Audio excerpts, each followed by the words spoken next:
ಚಿತ್ರದುರ್ಗದಲ್ಲಿ ರಸ್ತೆ ಮಧ್ಯೆ ದಗದಗನೆ ಒತ್ತಿ ಉರಿದ ಖಾಸಗಿ ಬಸ್.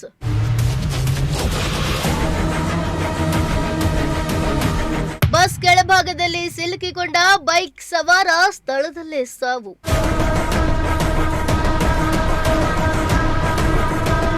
ಖಾಸಗಿ ಬಸ್ ಹಾಗೂ ಬೈಕ್ ನಡುವೆ ಭೀಕರ ಅಪಘಾತ ಸಂಭವಿಸಿ ಬಸ್ ಸುಟ್ಟು ಕರಕಲಾಗಿದ್ದು, ಬಸ್ ಕೆಳಗೆ ಸಿಲುಕಿ ಬೈಕ್ ಸವಾರ ಸ್ಥಳದಲ್ಲೇ ಮೃತಪಟ್ಟಿರುವ ಘಟನೆ ಚಿತ್ರದುರ್ಗ ಜಿಲ್ಲೆಯ ಹೊರವಲಯದ ಮದಕರಿಪುರ ಬ್ರಿಡ್ಜ್ ಬಳಿ ನಡೆದಿದೆ.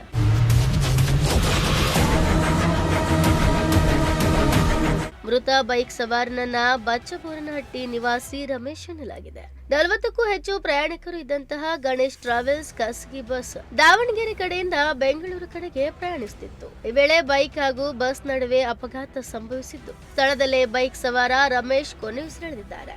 ಬಸ್ ಕೆಳಭಾಗದಲ್ಲಿ ಬೈಕ್ ಸಿಲುಕಿರುವುದು ಅಪಾಯ ಸಂಭವಿಸಿದ್ದು, ಬಸ್ ಚಾಲಕನಿಗೆ ತಕ್ಷಣಕ್ಕೆ ಗೊತ್ತಾಗಿಲ್ಲ. ಹೀಗಾಗಿ ಬಸ್ ಚಾಲನೆ ಮಾಡಿಕೊಂಡು ಹಾಗೆ ಸ್ವಲ್ಪ ದೂರ ಬಂದಿದ್ದಾರೆ. ಈ ವೇಳೆ ಬೈಕ್ ಮತ್ತು ಬಸ್ಸಿನ ನಡುವೆ ಸ್ಪಾರ್ಕ್ ಆಗಿ ಬೆಂಕಿ ಕಾಣಿಸಿಕೊಂಡಿದೆ. ಕ್ಷಣಾರ್ಧದಲ್ಲೇ ದೊಡ್ಡ ಮಟ್ಟದಲ್ಲಿ ಬೆಂಕಿ ಹೊತ್ತಿಕೊಂಡಿದ್ದು, ಇಡೀ ಬಸ್ ಅನ್ನೇ ಸುಟ್ಟು ಕರಕಲು ಮಾಡಿದೆ.